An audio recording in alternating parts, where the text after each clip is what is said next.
Know who this is, but I don't know any words. I don't know what's happening here, but this must be God. Oh, what do you know when you're like 2 days old? You don't know anything. You're just like completely helpless.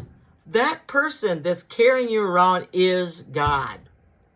So when I got older and I got, religious instruction, they were telling me, God is caring and loving and he cares for you and he wants nothing but the best for you and he loves you. And I thought, no, he's not. Because my idea of God was my first caregiver who was crabby and abusive and emotionally manipulative. And that to me was who God was. So whenever somebody said, oh, you've got to trust God, deep in the back of my mind, deep down in my soul, that was not true. Now, there are people who had wonderful parents who were loving and kind and nurturing. They have got a wonderful idea of God. I didn't have that experience. So I had a real hard time with the God idea because I tried to follow along because, when you're little, you don't really have a choice but to follow along. And when I did that, I said, I have to. I'll put on a happy face. I'll tell them what they want to know. I'll go along with it. I'm just a stupid little kid. What do I know? But inside, there's something in me that's telling me there's something not right. It's wrong. This is wrong. Because my idea of God is still that caregiver who was manipulative and scary and untrustworthy. So how am I going to turn my will and my life over to that kind of a God? I can't do it. Well, I got this idea one day. It was an inspiration. It came from God, and I know it did. And I thought, how many religions are there in the world, and what are their populations? Okay. All right, so I look it up, and I end up looking up like the top 12 in population. So all of these religions, they all have their own idea of who God is. And I am in this one over here, which is connected with this one, and somehow this one says they're number one, like they're the chosen one. So we're connected with them because we believe in a prophet from their religion. So we're somehow like connected to them. So like we're number one too by proxy.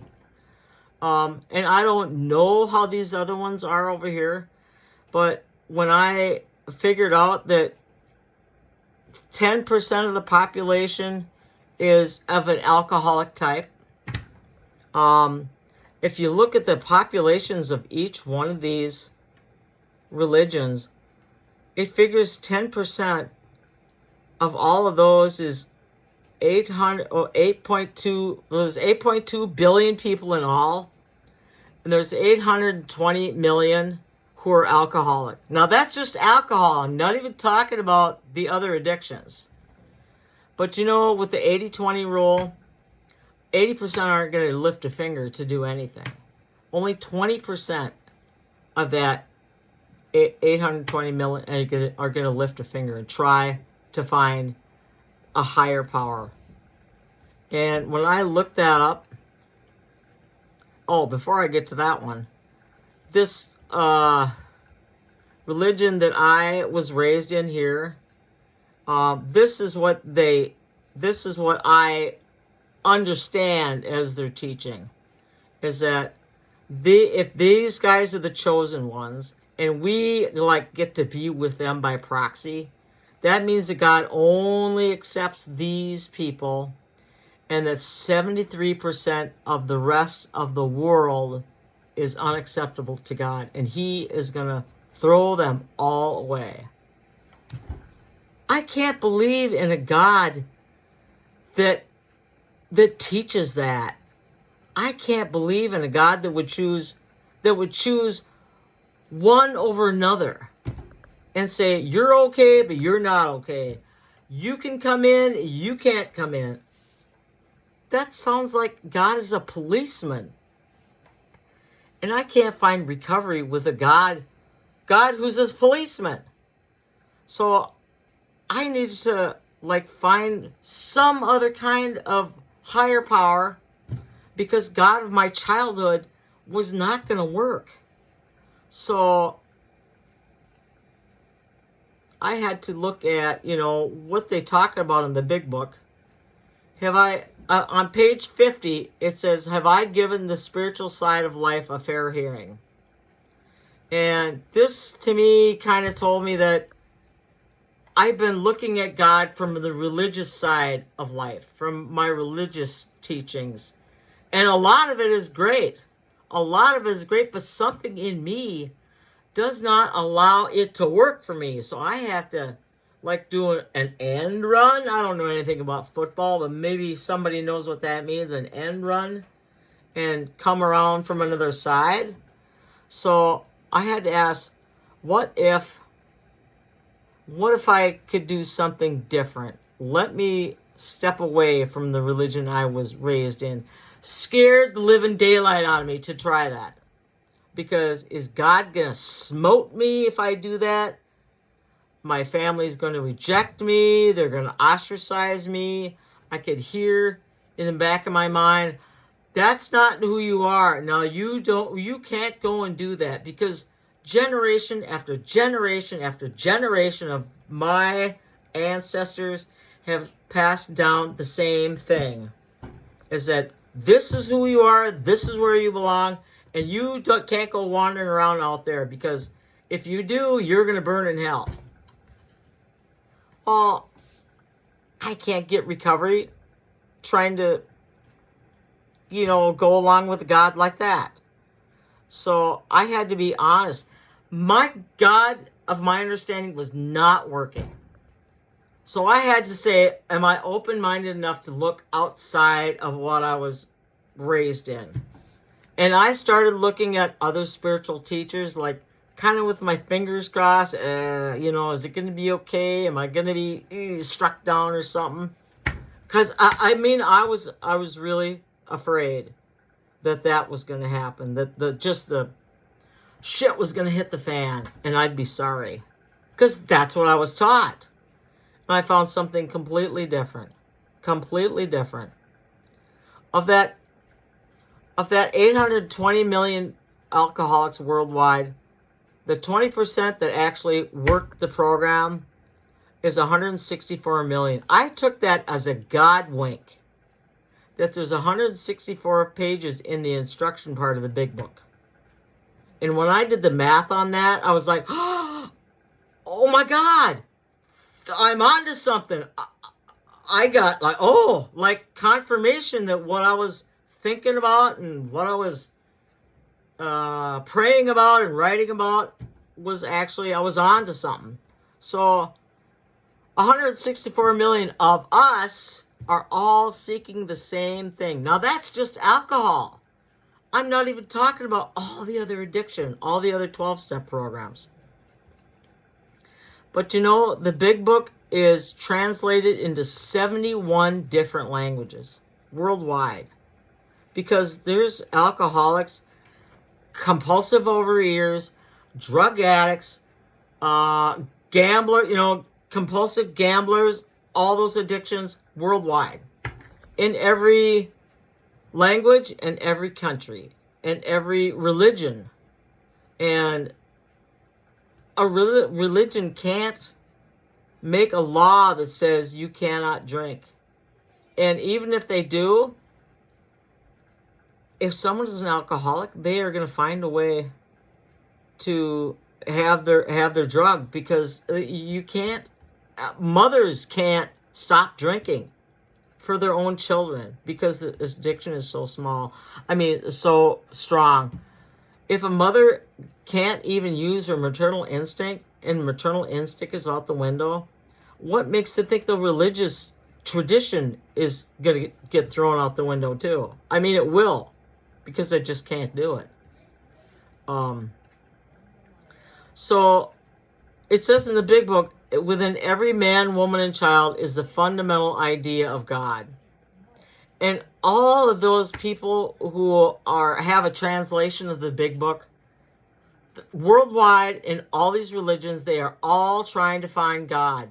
It doesn't matter if they're in Yugoslavia and things aren't good there. If they're an alcoholic, their main problem is in their face, their alcoholism, their overeating, whatever their addiction is.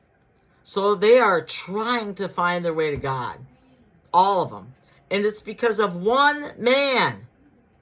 Bill Wilson had that white light experience, which sounds like a cliche, but how did he even get it? What happened to him in that 6 or 12 minutes that turned him around from a falling down, hopeless drunk to sober for 6 whole months? No program, no support, no meetings, no sponsor, no 10th step buddies. He had nothing. He had nothing except this connection with God, whoever God was for him, that kept him on his feet.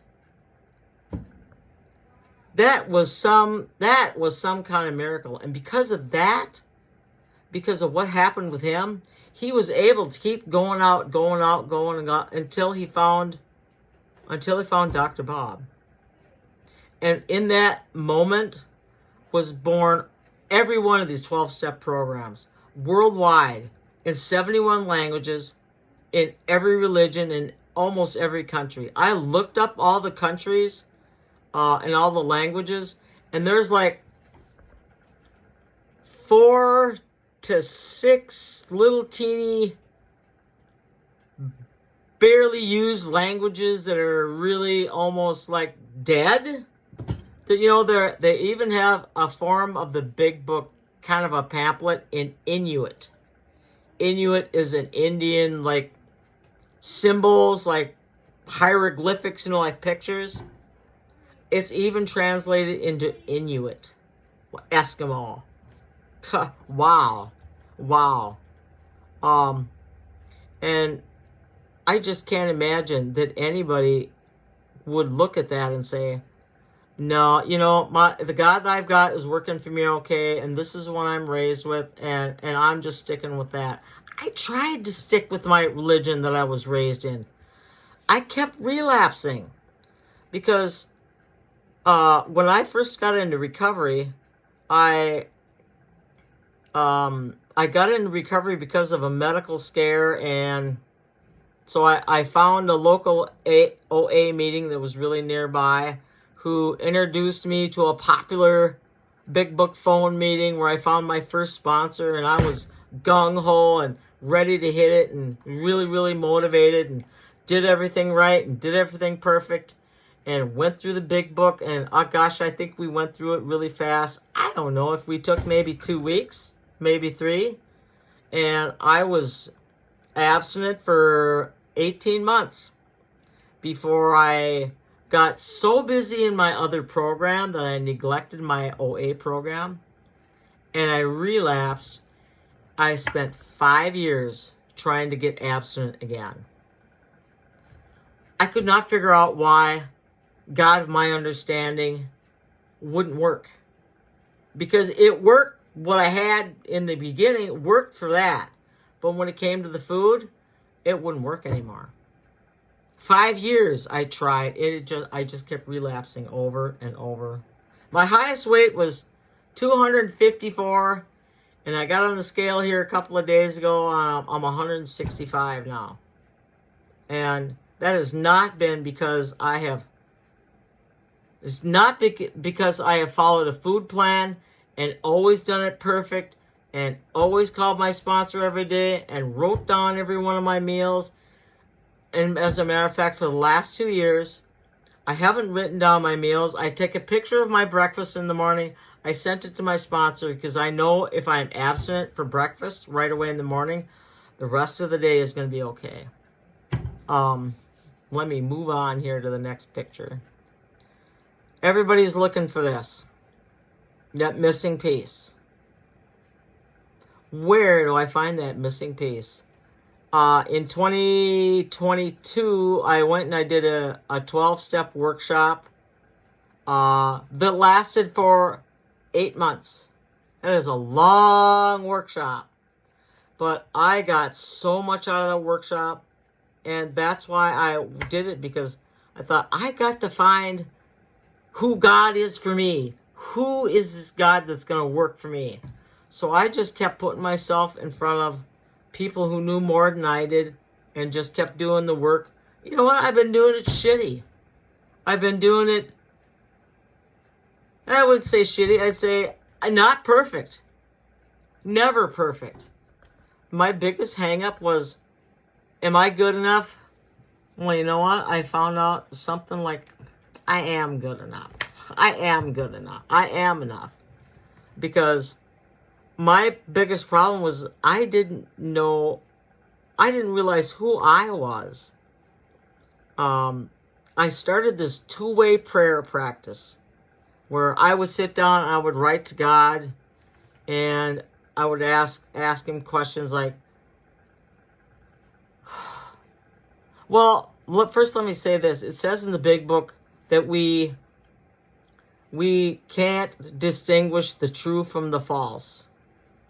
And when I read that, something in me said, you don't know the true from the false about myself.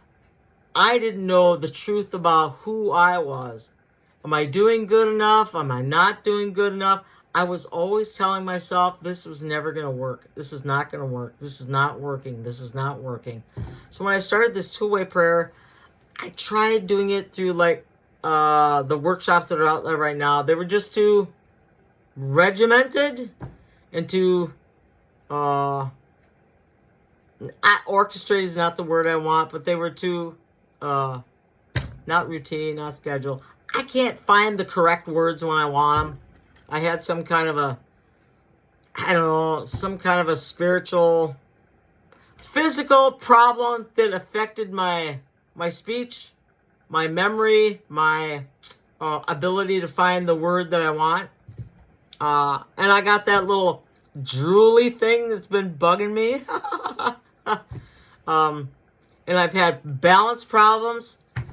But, you know, the way I looked at that is that if I have just made a trade-off for the spiritual growth I've experienced and I've lost some of my physical abilities, 5 minutes, I'm okay with it. Okay. Let me see. What else do I got here? The only time that I can connect with God is right in this tiny little sliver of time. Right here. Right here. So when I write a two-way prayer, it keeps me in the moment and focused on it. When I write a two-way prayer, I can actually show you that I can read part of the one that I read today, or that I wrote today. Let's see, if I can find it. Yeah, I got this tablet. When I went to the birthday party, I saw somebody writing on a tablet, and I love it. Oh my God, if you write a lot, these are great. Okay. So this is what I wrote. Part of it. Let's see. I'm talking to God now. I want to have someone I share this with to get it. And so far, I've had one gal that has really gotten it. And so far, which is awesome, and it's so loving that I have at least one person that understands what I'm trying to share. And she's been so open-minded to accepting the truth. And then I made a little notation that I need to get out those little pamphlets from Akron, Ohio, because they had a group there that they had pamphlets that were in the very beginning of AA, and they talk about absolutes. You've maybe heard of the 4 absolutes, and they have pamphlets about them. So I say thank you for your divine love and direction this beautiful day. Love, always your student, Gwen. And his response, Dear Gwen, my darling child, the feelings in your heart of desire to be helpful and of service to your brothers and sisters on their journey is like sweet perfume, and it exudes for all to see.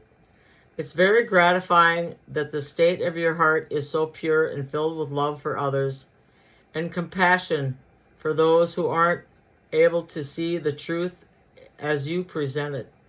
It's okay to be a Johnny Appleseed. You had planted 2 apple trees in the past, and they are coming into fruit. Tend them and share their bounty, remembering why you planted them. You'll be planting seeds of life from this day forward. Some will fall on rocky soil, some on sandy soil, some in marshy soil. About 10% that you sow are mixed in with the unfertile soil. Lay the spiritual toolkit out for inspection and trust my divine plan of reclaiming each of my children as apples on a tree. Some will ripen wonderfully and quickly, but all will come in their appointed time. I love all of you, and there is no end of this divine love for you, my precious children. Your divine creator, director of the biggest everlasting show. He's got a good sense of humor, too. And I have one more slide here. And when I leave everywhere, if you're loving the room, God shows up. And he's there. And with that, I will pass. That's all I got.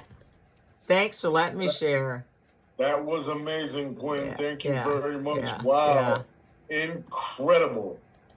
Thank you, Gwen H., for taking the time this evening to speak with us. So the Family Afterwards group members had a group conscience and decided to time the shares for 3 minutes. Who's our timer? Can somebody? Jen, you are our timer? Who's our timer for the meeting? There you go. Let me co-host you. All right. So yeah. So we had a group conscience and decided to time the shares for 3 minutes. So you cut me. I don't know. I was timing her, but you can't. I got you though. Don't worry. You got it from here. Anyway, so you want me to time the shares? Yeah. Let me finish the script and I got you. So 3 minutes? 3 minutes. Yes, ma'am. All right. Anyone can share or ask a question. We ask that you keep your share or question to a limit of approximately 3 minutes to give everyone the opportunity to speak. Before we take a lineup for questions and comments, we have some brief announcements. To listen to tonight's recording, please join the Signal app group where you can listen to this recording and see business and service announcements for the meeting. Please download the Signal app and set up an account. Then from within Signal, you can text the administrator, Charles H., with your name and your number, and you will be added. Charles H.'s number is in the chat. Thanks for everyone's generosity to the Family Afterwards meetings. Donations to the Family Afterwards meetings cover our Zoom expenses and contributions to the OA service bodies. $5 per meeting donation is suggested. We welcome you to attend the Family Afterwards business meeting. Let's see.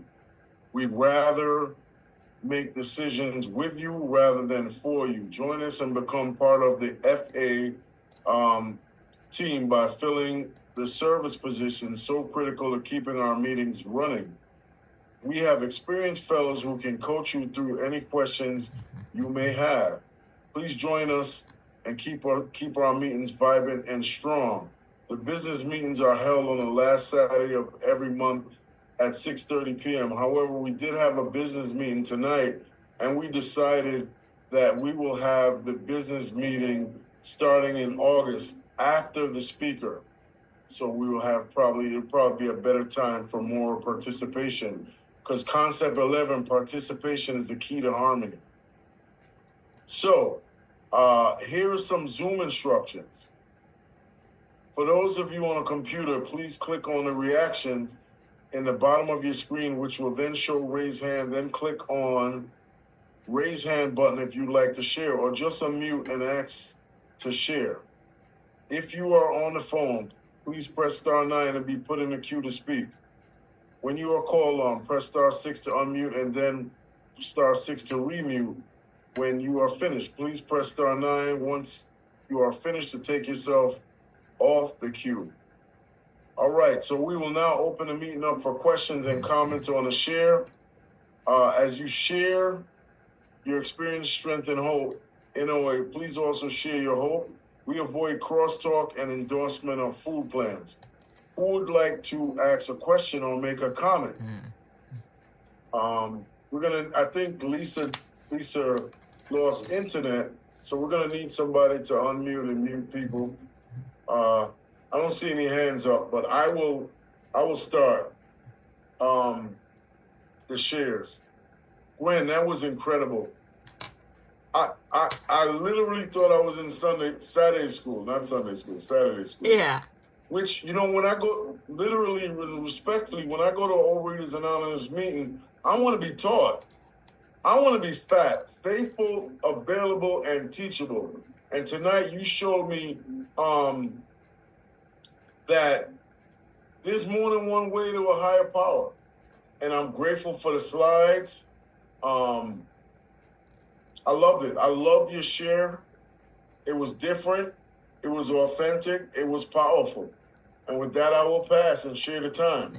Who else would like to share? Thanks. Matter of fact, I don't think we have any. So let's just, you know what, we're going to. Don't be shy.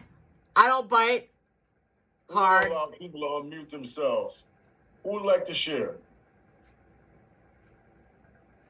Oh, y'all was so amazing. Y'all just. I would love to share, but I'm sorry I cannot be on camera. I really hate that I can't do that. But that's okay. So, oh wow, Charles, I haven't been in this meeting in a very long time, and someone put it in the chat today that there was a great meeting tonight at 8:00, and this was a whirl week for me, a whirlwind of a week. Monday, the father of my children died. Tuesday, my brother died. Wednesday, I buried my brother. Thursday, I went to my ex-husband's wake. Friday, we buried my father of my children. And I'm just like, I can't do another thing. And the whole day, one of my favorite scriptures is be still and know that I'm God. And I have that reminder in every room in my house. And today, I just felt like, you just got to be still, Joanne. You cannot put on any internet, any TV. You just have to sup with God. And I really had a peaceful day because I've been really sick, running to the nursing home every day, trying to keep my brother alive and going for blood work because I'm not well and just doing too much. So I said, I'm going to have a love affair with my bed this week, and I'm not getting out of it. And I'm not answering phone calls. I'm just going to tell them, I need my quiet time right now. But I'm so glad I got on this meeting. What? Girl, you are amazing with all your PowerPoints. I love that. I'm a visual person. I'm a school teacher. You just put that together like nobody's business. You put a lot of work into that. And like Charles says, I like to be teachable. And me too, as a teacher, I love to learn. And Charles, I just want to say I love everything you always share on Vision. Anyway, that was a little off the charts. But anyway, this was an amazing meeting, and I needed this reminder because I've been trying to, slipping and sliding with my food. And 4.5 years I haven't touched sugar. That's wonderful. But I'm playing with some other things that I shouldn't be touching. So I'm just grateful that you're here, Charles. You have this meeting still going all these years, and all the work you put into this presentation, and everyone who's here, especially the newcomers. God bless you all. Thank you. Thank you, Joanne. I'm sorry for your loss as well. Thank now we S, followed by Trevor.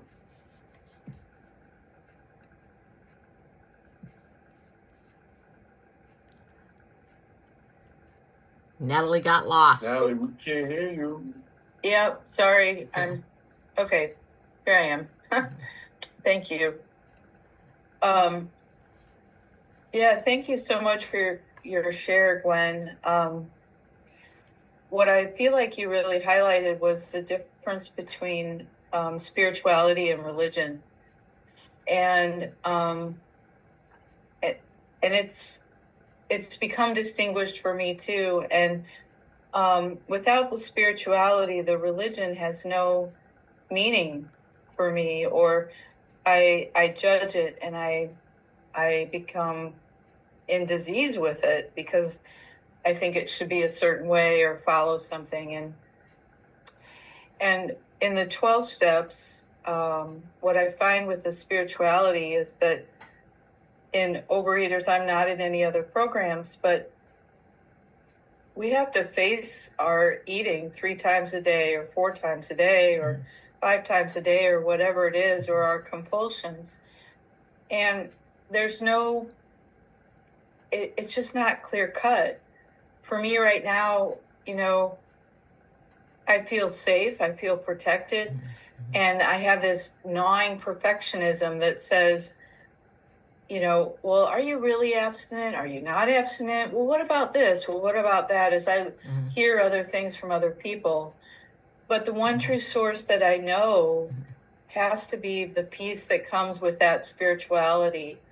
And being able to come into this program and learn how to connect through two-way prayer, even though my two-way prayer is different from your two-way prayer, our gods are different. Disease taught me that how powerless I am and how fearful I am that all of you will find how powerless I am.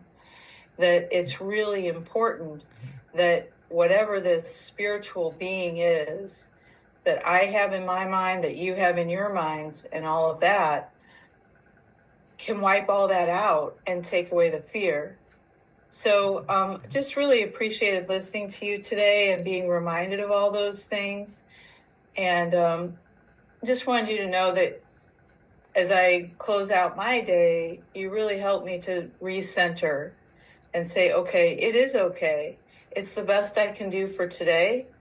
And as long as I'm good with that one pipeline that I know that's the most important and open to other feedback, all is well. So thank you so much for your share. Yeah, thanks. Thank you, Natalie S. Next, we got Trevor W., followed by Joseph E. My name's Trevor. I'm a compulsive eater and I guess compulsive other exerciser. I'm used to saying drug addict, alcoholic. I related a lot to your share, Gwen. I, by the grace of God, have 9 years in AA this month, but I've been dry, as they say, as fuck, because my eating disorder has been running rampant. And, you know, I've tried to, you talked about, like, you know, trying to control it and then surrendering to it. And you talked about fear. I also love that you talked about God, honestly. But, like, in this program, you said the credits don't transfer. In this program, I'm a newcomer, you know, for sure.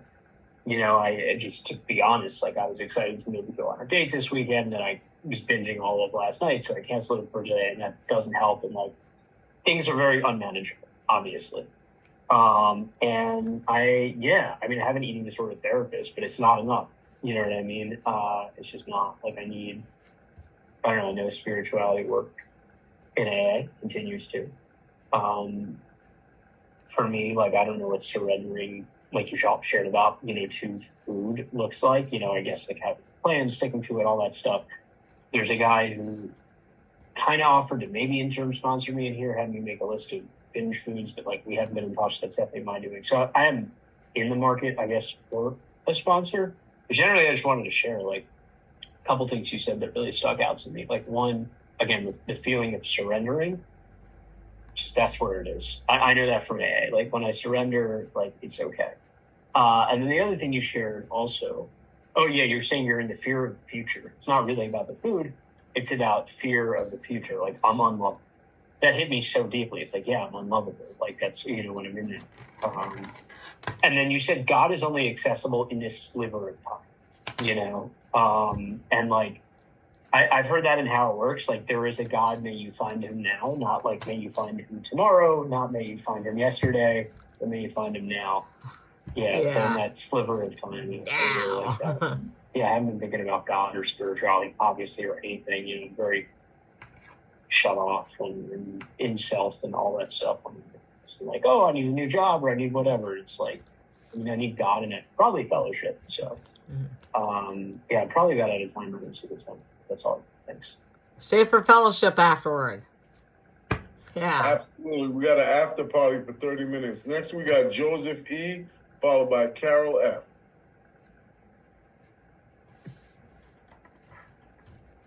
Joseph, come on down. The price is right, sir.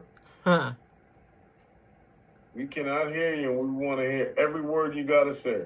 Oh, okay, great, thank you. I'll have to do it different now, in a different way. So it's just that was a great talk. I really identified with that. And I'm in a situation. I've been sober a long time in AA, but I had this compulsive eating problem since I was small. And I'm not small anymore, but I'm still a compulsive eater. I'm just tired of it. Of course, I'll probably die if I don't do something soon. But I'm really at a point where I really need to do something. And maybe I'll call Charles. His number's up there. I could do that. I think I have a fear of intimacy. I don't want to be too. I don't want people to get my number, tell me what I need to do, which I know stuff I need to do. I know the next right thing in the pocket with the next right thing, and I'm just not there a lot of times. And I watch too much politics on TV. It's driving me nuts. I really need to quit it. It's like The Godfather. It's like, it's calling me back. It's calling me back. I need to quit doing that. I'm glad we don't get into that in meetings. I'm just I just really am amazed that there's so many people at this meeting. I mean, I haven't been in meetings in town. We had like 3 meetings, and there were like 10 or 12 meeting attendance all the time. Kind of a core group that seemed to be as good sobriety, and then people come and go. Talk about the bell curve. Bell curve is, yeah. Now I have no idea what I'm talking about, so I'm going to stop. Okay. But it's really cool to see all these people. So I was amazed. I thought it was an AA meeting for quite a bit. Is it still OA? So, run a good meeting. Thank you. Thank you very much. I'm definitely available to sponsor, so I'm ready. Right after, Okay. Let's get it. All right, so we'll have Carol F. And Beth, if you can hang on till the after party. We have a 30-minute segment that's not recorded, so for all the shy people. So Carol F., come on.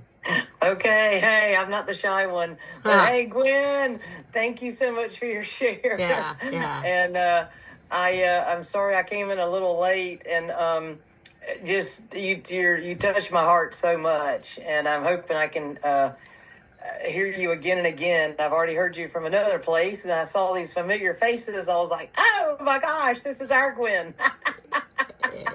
So yay. I don't know, ditto to what other people said. And Joanne, I'm sorry for your loss. Golly, that's not fair. But Gwen, thank you so much for your share. And I just got a new sponsee today, and I'm a little nervous and excited, and just trying it. I'm trying to keep to the food plan and go to meetings every day, and staying abstinent and thinking about all the stuff we've learned. And thank you so much. Just everything you've said, it really helps me. Yeah. I'm sure it helps everybody else, but thank you. And I'm glad I'm here with you. All right. Thanks, Carol. Thank you. You guys come on back. Just because Gwen will be here next week too, hopefully. Can Come I on say back. it to the Come on. after party? We got 1 more minute for anybody that would like to take it on the recording, and we won't clock you for a minute. It's not that serious. We're not that deep here. We're family around here. Who else would like to share? Can I say one more thing? Absolutely. I know I talked a lot, but The most important thing that I did for my recovery was to stay connected. Do not isolate. Get your ass to meetings. Get your ass on the phone. Make Zoom calls. Make calls on FaceTime, because when you can see the person on the other end of that line, it is a whole lot different than just hearing a voice. A whole lot more recovery. I've done that since 2023. I've almost have 2 years of abstinence again after 5 years of trying to hit it again. Yeah. Gwen, tell them where I grabbed you from, where we met. Where do we meet? Vision for You. There's a big book convention coming up, I think. Yeah. Big book convention, November. What was it again? November 7th to the 9th. Y'all need to get there. Yep. Y'all need to get there. That's Somebody it. Put this stuff in. Put it in the chat. Y'all need to get there. Damn Skippy. Get there, I'm telling you. Yeah. All right. So, thank you, Gwen, again for speaking. And can you hang out for another half an hour with us? That's why I love you, man. Yep. I already knew. Yep. Even if you didn't hang out, I would still love you. But can we have somebody to read the closing reading starting on the bottom of page 85 through the top of 86? And Natalie will put that on the screen for us. Thank you so much, Natalie, for your continued service. Oh, we got Yvonne. All right. Yeah. Natalie's putting it on for us. If you could read that, we greatly appreciate it. Beautiful. Hello, I'm Yvonne. Step 11 suggests prayer and meditation. We shouldn't be shy on this matter of prayer. Better men than we are using it constantly. If it works, we have the proper attitude and work at it. It would be easy to be vague about this matter, yet we believe we can make some definite and valuable suggestions. When we retire at night, we constructively review our day. Were we resentful, selfish, dishonest, or afraid? Do we owe an apology? Have we kept something to ourselves which should be discussed with another person at once? Were we kind and loving toward all? What could we have done better?